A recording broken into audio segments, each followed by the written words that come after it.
निकाल करके लाया है हर बार। और इस बार हम आश्वासन देते हैं आपको, इस बार के आंदोलन से अभी पीछे तक भरा नहीं है, अभी वहां तक भरना है। इस बार के आंदोलन से पूरी ओपीएस बहाल होगी, वो कह रहेगी होगी कि नहीं, होगी कि नहीं, जोर जाकर रहेगी, होके रहेगी। पुरानी पेंशन बहाल होके रहेगी, हटना नहीं है, पीछे जा।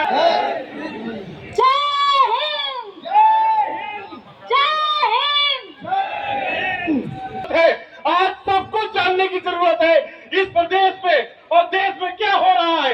आज आपको कुछ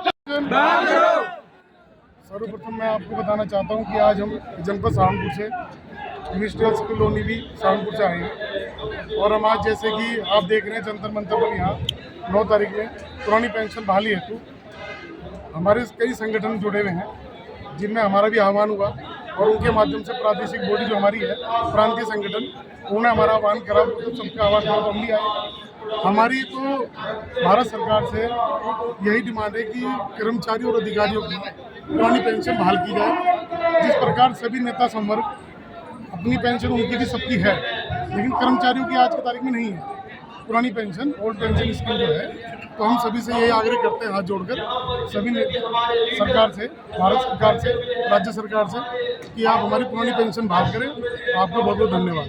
मांगे अगर नहीं मानी गई तो क्या मांगे? बस हमारा तो आंदोलन है, जैसे कि आप देख रहे हैं भाई, मांग तो करते रहेंगे सरकार से, वो हमारे बड़े हैं, हम तो उनके भाई कर्मचारी भी हैं, बच्चे भी हैं, किसी भी रूप में देखना तो हमारा संरक्षण करना भी उनका अधिकार है और करना भी चाहिए, कोशिश करनी चाहिए। और उसी क्रम में हम दोबारा फिर उनसे निवेदन करेंगे कि हमें पुरानी पेंशन दी जाए। बहुत धन्यवाद जी।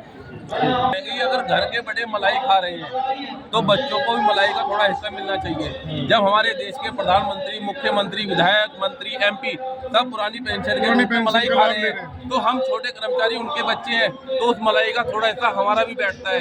तो वो अकेले मलाई ना खाएं और हमें जो है सेपरेट दूध पिला रहे हैं। जो हमारी और हमारी आने वाली पीढ़ी का भविष्य है वो अंधकार में है।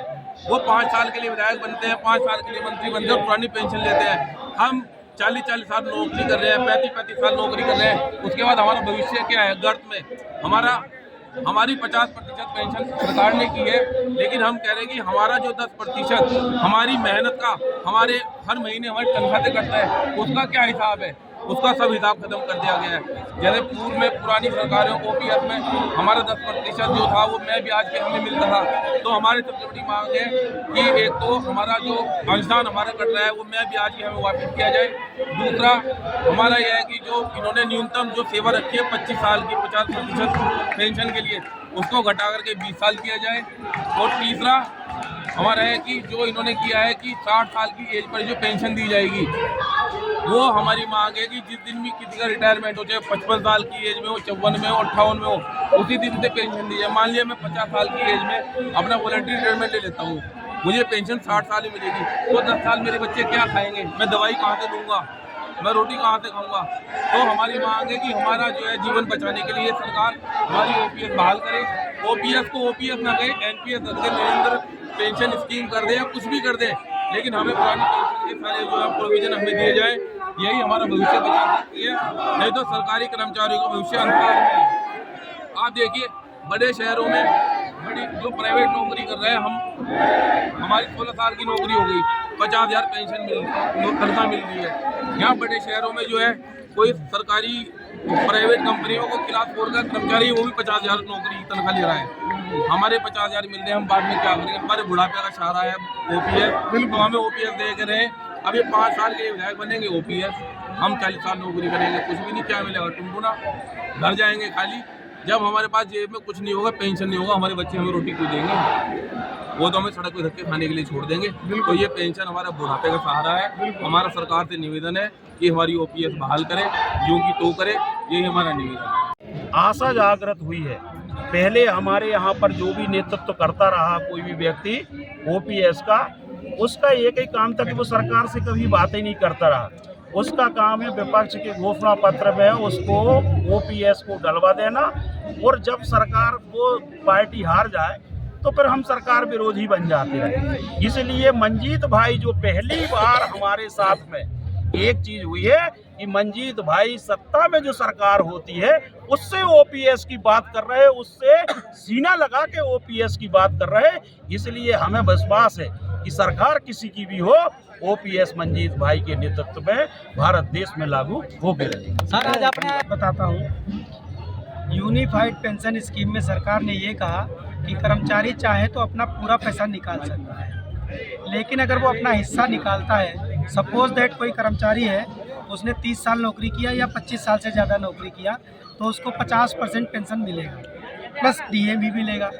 लेकिन कब मिलेगा? जब पूरा अंशदान सरकार ले लेगी और उसकी जगह पर सरकार उसको लमसम में आधा सरकार का है, क्योंकि कंट्रीब्यूशन बराबर है। जो सरकार लमसम अमाउंट के रूप में वापस कर रही है वो उस टोटल अंशदान का, यानी आधा आपका और आधा सरकार अगर मिला दो तो उसका 10% है। अगर आप अपना वाले का देखते हो तो वो 20% है। समझ रहे हैं? तो अगर आप जो आधा आपका प्लस आधा सरकार का उसमें से अपना हिस्सा पूरा निकालते हो तो 40% और निकालना पड़ेगा। कितना? 40%। अगर आप 40% निकालते हो तो जो पेंशन आपको 50% मिलनी चाहिए थी वो 30% मिलेगी। तो नुकसान कितने का हुआ? 20%। हम ये कह रहे हैं कि आप हमें लमसम अमाउंट मत दो, हमें आपका लमसम नहीं चाहिए। जो यूपीएस में जो आधा हमारा और आधा सरकार का है उसमें से आधा दे दो जो मेरा पैसा है। हमें सरकार के पैसे की ज़रूरत नहीं है, हमें अपना पैसा क्यों छोड़ें? सरकार अपने मेंबर्स को, सांसदों को 3 बार रहे तो 4 साल से गरीबी में जी रहे हैं, ये वो परिवार है, उनकी जेब से तुम उनका हिस्सा छीन रहे हो। और अगर वो अपना हिस्सा निकाले तो उसकी पेंशन कम हो रही है, 50% की जगह 30% बनेगी। अब उसकी तो सैलरी ही कम थी, ऊपर से 50% और कम थी। अब वो जब 30% रह जाएगी तो वो नाम मात्र की पेंशन रह जाएगी। ये दिक्कत है। तो इसलिए हम सरकार से कह रहे हैं हमें हमारा हिस्सा वापस कर दो और 50% को कम मत करो। प्लस ये जो 25% का जो फार्मूला आपने लगाया, 25 साल का फार्मूला, वो गलत है। 20 साल सफिशिएंट है, पहले भी था 20 साल आज भी है, बहुत सारे राज्यों में 20 साल है, सेंट्रल में 20 साल है। तो एक देश एक विधान करो। 20 साल की अगर 20 साल की नौकरी के बाद आप गारंटी दे रहे थे तो ऐसी क्या दिक्कतें आ गई? कोरोना में हमने झेल लिया, मंदी में हमने झेल लिया, भारत कभी नहीं टिका। ट्रंप की इतनी मतलब जो है बादशाहत या दादागिरी कह लीजिए, उस दादागिरी को भी झेल लिया, फिर भी हमारा देश गिरा नहीं। ऐसी कौन सी मुसीबत आ गई कि गरीब कर्मचारी का पैसा लेकर के आप उसकी पेंशन कम करना चाहते हो? फिर हम कह रहे हैं कि कुछ भी नाम कर लो, हम तो आपको कूद को तरीका बता रहे हैं। आपको ये जिद है ना कि नहीं उसका नाम है। सरकार जो है 3% ये बढ़ना होता है तो उसको 2% पे लाके टेकती है और 2,000 रुपये चुराना। इससे ज़्यादा शर्मनाक और क्या बात हो सकती है? 1000 रुपये जेब से चुराने के लिए इतना बड़ा तिकड़म लगाते हैं। मोदी जी ने कहा होता तो हम लोग 10-10 हज़ार रुपये का कंट्रीब्यूशन करते देश के लिए। हम तैयार हैं। क्या हमने कोरोना में नहीं किया? क्या हमने उसके पहले जब मंदी आई तब नहीं किया? हमने हर बार किया है। जब भी देश को ज़रूरत पड़ी है हमने ना केवल पैसों का कंट्रीब्यूशन किया है, हमने अपनी प्राणों की आहुति दी है। हमने बॉर्डर पे जाकर के सेवाएं की, हमने कश्मीर में जाकर सेवाएं की। हम तो हर सूरत में तैयार हैं। क्या राष्ट्रवादिता केवल आपके अंदर है? अरे हमारा दिल खोल के देखो, हमसे ज़्यादा राष्ट्रवादी कौन है? अपील, लेकिन पहले अब ओपीएस करनी पड़ेगी। हम सिंदूर ऑपरेशन के नाम पर फिर से कंट्रीब्यूट करने के लिए तैयार हैं। बताइए तैयार है कि नहीं तैयार? लोग हैं, हम भारतीय लोग हैं, राष्ट्रीय लोग हैं। हम जब भी झुकेंगे, सरकार की जबान बादशाह की जरूरत पड़ेगी, हम झुकने के लिए तैयार हैं। ऐसे नहीं कि आप हमें जो है मिसगाइड करके, मतलब जो इमोशनल फूल की वजह से मार दिया। पहले 3 बिकेंगे तय है, उसके बाद हम नहीं कह रहे, हम तो कह रहे हैं पीएसयू को जिंदा रखना जरूरी है। हमारे पीएसयू हैं, LIC हमारी है ना। हम 12,000 करोड़ रुपए हर महीने देते हैं आपको, आप हमें ब्याज की गारंटी देते हो? नहीं। क्या बैंक से अगर आप 1 लाख रुपए का लोन लो, कोई ऐसी बैंक है जो बिना निश्चित